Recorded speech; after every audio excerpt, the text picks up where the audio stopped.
Hi everyone, and welcome back to Glow with K-Beauty. I'm Jody, your skincare-obsessed host and fellow explorer on this journey to glowing, healthy skin. Each week, we dive into the latest trends, timeless rituals, and must-know secrets behind Korean beauty, and today is no exception. Now, I won't keep you waiting. Joining me today are our two brilliant K-Beauty freelance journalists. They're on the ground in Seoul, bringing us expert insights, product reviews, and the kind of skincare know-how that only comes from living it every day. Next up, we'll have a conversation with two makeup journalists, Leslie and Eric, about their first-hand experience in new makeup techniques, South Korea. If you listen until the end, you'll get some great information you might not have expected. Subscriptions, likes, and notification settings are small acts of kindness that give strength and courage to the hosts of the podcast. Please do so. Next segment will follow soon, with Leslie and Eric sharing their findings from their field reporting.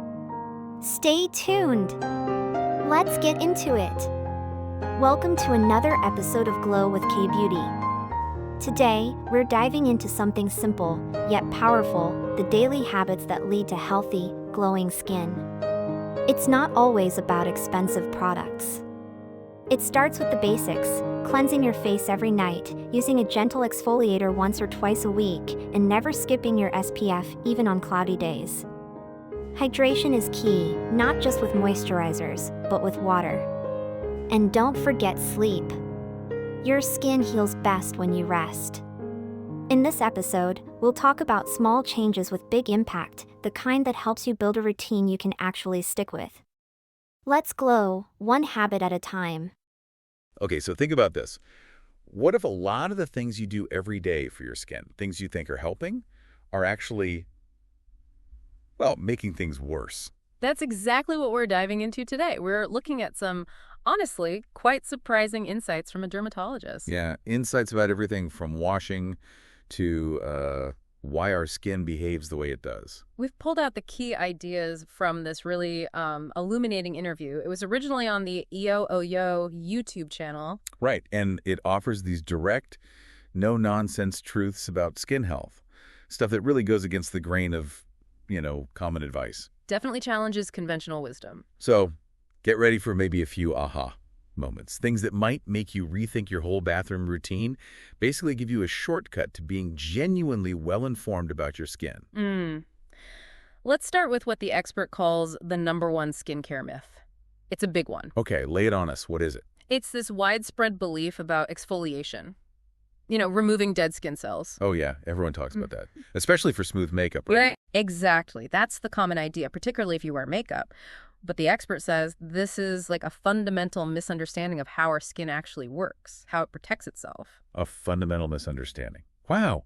Okay, so if that's wrong, what should we understand? The expert used an analogy, didn't they? Something about roof tiles. Yes, precisely. Think of your skin cells, the ones people want to scrub off like roof tiles on a house. Okay. Even if a tile is, say, cracked or a bit damaged maybe from a skin condition like seborrheic dermatitis, which causes flaky bits, it's still better to have that damaged tile there than to rip it off entirely. Because ripping it off leaves the roof exposed. Exactly. Removing that tile leaves the house vulnerable. Same with your skin. Removing those top cells leaves your skin wide open to damage, irritation, disease, all sorts of things. Okay, that makes sense. And healthy skin cells are layered smoothly, like fish scales, was it? Ideally, yes. Huh. Smoothly layered like fish scales. But when the skin is irritated or has a condition, those layers get, kind of frayed or ragged. Which makes makeup look patchy, I guess. Right. But the point is, just like you wouldn't pick off a scab that's protecting a wound while it heals. You shouldn't scrub off those raggedy skin cells. You let them heal. You let them heal, because removing them it just makes the problem worse in the long run. It connects to the skin's natural cycle. Ah, the regeneration cycle. How long does that take again? Normally, skin cells mature and replace themselves over about 28 days. 3 to 4 weeks, roughly. Okay. But if you keep artificially removing them by scrubbing or exfoliating... The skin panics. Sort of. It rushes to replace them, trying to patch the barrier, but it doesn't too quickly in maybe about a week. And these rushed cells are what the expert calls defective or bad quality. They're still ragged. So you just get stuck in this loop of having rough, unhealthy skin because you keep trying to make it smooth by scrubbing. Precisely. You're basically forcing your skin to constantly produce subpar protection. There's another analogy. They use the skin cells as a border fence. Like the DMZ fence. Yeah, kind of like that. It's your body's frontline defense against everything outside. Removing it, you're just inviting trouble in. Okay, so that feeling then, that really soft feeling you get right after exfoliating, I always thought that meant it was working, that my skin was clean and healthy. That's the trap. It feels soft, but it's not a sign of health. So what is it then? It's because you've basically stripped off the protective outer layers and you're touching the younger living cells underneath. It's like touching a baby's skin. It feels soft because it naturally has fewer of those tough outer layers. Ah, okay. So that temporary softness tricks us into thinking we're doing something good when we're actually harming the skin barrier. Exactly. It's a fleeting sensation that encourages a really harmful habit. The expert is super clear on this. Even doing it just once a month for a special occasion is way less damaging than daily, obviously. But ideally. Ideally, not at all. Let Right. your skin do its job. It's like having one drink occasionally versus, heavy drinking every single day. The impact is vastly different. Right, right. Well, okay, so exfoliation is basically out, or at least needs a major rethink. What about just washing? Like daily scrubbing in the shower. That seems pretty harmless. You'd think so, wouldn't you? But this is another huge area where we might be going wrong. Apparently, issues caused by excessive scrubbing, the tteomilgi in Korean culture, are a major reason people see dermatologists. Really? How major? We're talking like 15 to 20% of outpatients in the autumn and winter months, even 10% in summer. Just from scrubbing too hard. Yep. Over-scrubbing removes those vital protective cells. It leads to severe dryness, what they call jansong pibulium, or dry skin dermatitis dehydration, and just makes your skin way more vulnerable. Vulnerable like. How? Think about mosquito bites. Kids tend to get bitten more, right? Yeah, they seem to be magnets. It's partly because their skin is thinner, fewer protective cell layers. Adults, especially on thick skin like palms or soles, rarely get bitten there. It shows how important that barrier is. That's a really interesting comparison. Okay, and there's the shower duration thing. This one kind of blew my mind. Oh, yeah. The 5-minute shower rule. 5 minutes. Yeah. Or 10, max, if you wash your hair. Anything longer is bad for your skin. I mean, I definitely failed that test this morning. Me too, probably. But the expert insists. Soaking in hot water might feel nice for your joints, makes them flexible maybe. But it's actively harming your skin. It's stripping away those natural oils, weakening the barrier, and again, it helps to understand why we do these things. A lot of it is cultural, historical. You mentioned the expert's own life experience spanning like 63 years. That sounded fascinating. It really is. They talked about growing up in extreme poverty, the evolution of hygiene. I mean, remembering using pumpkin leaf. Pumpkin leaves, wow. Or even straw ropes as toilet paper in rural areas. Then newspaper cut into specific sizes. Only 2 sheets allowed per use. 2 sheets. Good grief. And the softer paper, like from calendars, was saved for the father. Then came the gray recycled toilet paper, then white pulp paper, and finally bidets. Their generation literally lived through that whole transition. That's incredible context. And bathing wasn't a daily thing at all back then. Far from it. A luxury. Middle-class families maybe bathed a few times a year. Weekly was for the super wealthy. Mothers would actually scold kids for bathing too often, saying it was wasteful. So that leads into the bathhouse ritual, the tamiri. Right. Because baths were rare and expensive, you had to get your money's worth. How'd that work? You'd soak in really hot water for maybe 10 minutes to kind of loosen everything up, then grab that Italy towel, the rough exfoliating mitt, Oh yeah, I know the ones. and scrub like crazy. At first gray stuff would come off, then white stuff, layers and layers of what was thought to be dirt. But it was actually skin cells. Mostly skin cells, yeah. And the expert uses this phrase, the body remembers poverty. Powerful. Meaning? Meaning these habits, born from scarcity, they just stick.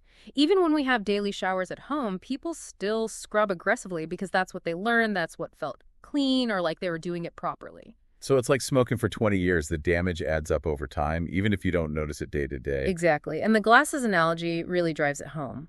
Would you clean your eyeglasses with one of those rough scrubbing mitts? Heavens no. They'd be scratched beyond recognition. Right. And your skin is so much softer than glass. Imagine the damage. It's a strange paradox, isn't it? Because people know facial skin is delicate, they treat it gently. Intuitively, you wouldn't scrub your face like that. But then they turn around and attack their body skin with the same harsh methods. The expert's point is if your face doesn't bleed from gentle washing, why would your body? It's not fundamentally different in fragility. And if you shower daily, the need for that intense public bathhouse scrub, Yeah, it kind of disappears, doesn't it? it really does. Okay, let's shift to some specific trouble spots. Elbows, heels, that kind of thing. They often get dark or thick. Is that just unavoidable? Often it's down to simple daily habits. Leaning on your elbows all the time, poor sitting posture that puts pressure on heels. So changing habits can help, like maybe a standing desk? A standing desk could definitely help with the elbow issue, yeah. Yeah. For really thick, problematic skin in those areas, though, there's a specific recommendation. Which is? Urea cream. Urea is a substance that helps soften and break down that really hardened skin, letting it shed more naturally. It can even have a mild exfoliating effect just on those super thick layers. Okay, urea cream. Good tip. Yeah. What about heels specifically? It seems like a common problem. Yeah, for women post-menopause, thickened heels are often just part of aging, and that urea cream can help. But for younger people, like 20s, 30s, thickened heels are, according to the expert, almost always athlete's foot fungus. Not just dry skin. Usually fungus, yeah. And they strongly advise against those home grinding or filing tools. What's that? Because you're just sanding off fungal spores and spreading them all over your bathroom, your house. Not good. Yikes. Okay. Any other causes for thick heels? Sometimes, if you had bad atopic dermatitis as a child, it can lead to thickened heels later in life. Got it. So moving on to products in general. Moisturizers, cleansers. The shelves are full. What's the expert take? Expensive equals better. Definitely not is the message. Less is more. For moisturizers, basic effective ones are fine. You don't need the super expensive, heavily advertised stuff. And cleansers. What's their main job? Simply to remove sebum, your natural skin oil. That's it. So what kind of cleanser is best? Believe it or not, simple bar soap often gets the thumbs up. Something like Dove soap, which actually has high moisturizing content, is considered a great cost-effective choice. But doesn't bar soap make your skin feel tight? I always thought that meant it was too harsh, too drying. Another common misconception. That tight feeling actually means the soap has done its job. It's removed the oil effectively. So tightness isn't dryness. Not necessarily. People with oily skin often feel that tightness most, but they mistakenly think it means they have dry skin, when really, the soap just cut through the oil well. Huh. Okay. And do we need to soap up our entire body every single day? According to the expert, probably not. The main oily areas are typically head, face, chest, maybe down to the belly button. So below that. For most people, just rinsing with water in a daily shower is enough for the rest of the body. Those areas don't produce much oil that needs washing off with soap. So body washes are what? Largely a commercial invention in this view, not strictly necessary for most people most of the time. Okay, but makeup removal must be different, right? Foundation, powder, Yeah. that has stuff like talc in it, you need to get that off. Absolutely. Color cosmetics contain ingredients that do need to be properly removed to avoid clogging pores or causing irritation. So special cleansers for that. Dedicated cleansing products exist, yeah. Often mildly acidic to match the skin's pH. But the expert personally uses a two-step method. First, a cleansing cream to dissolve makeup, then follow up with bar soap to make sure everything makeup traces, oil, cream residue is completely gone. Cream, then soap. Interesting. And then moisturize after. Then moisturize. And you know that saying, cleansing is more important than applying makeup? Yeah, you hear that a lot. The expert kind of dismisses that as mostly a marketing tactic to sell more cleansers. The real key is just gentle, effective removal without overdoing it. It all seems to boil down to one core principle, doesn't it? It really does. The overarching message is crystal clear. Never do anything that causes excessive irritation to your skin. Treat it like the protective barrier it is, not something to be scrubbed into submission. Exactly. Think protection, not aggressive removal. Keep showers short, 5, maybe 10 minutes. And only use soap where you actually need it, on the oily bits. Right. Simple, but quite radical compared to how many of us operate. So for everyone listening, this really prompts you to look at your own habits, doesn't it? How much are we influenced by these deeply ingrained ideas about cleanliness or beauty? Ideas maybe passed down, like from the expert's childhood memories. Ideas formed in a completely different context of scarcity or infrequent bathing, which might be unknowingly sabotaging your skin health today. It makes you ask yourself, are you chasing that immediate feeling, like the softness after scrubbing, even if it's not actually good for your skin long term. It's a really provocative thought. What other habits, learned or inherited, might we be clinging to that are actually counterproductive, not just for our skin, but maybe in other areas of our well-being too? Definitely something to think about. We really encourage you to observe your own routine through this new lens. Maybe try a gentler, more minimal approach. Understanding that your skin's natural strength, its resilience, is often the best path to keeping it healthy.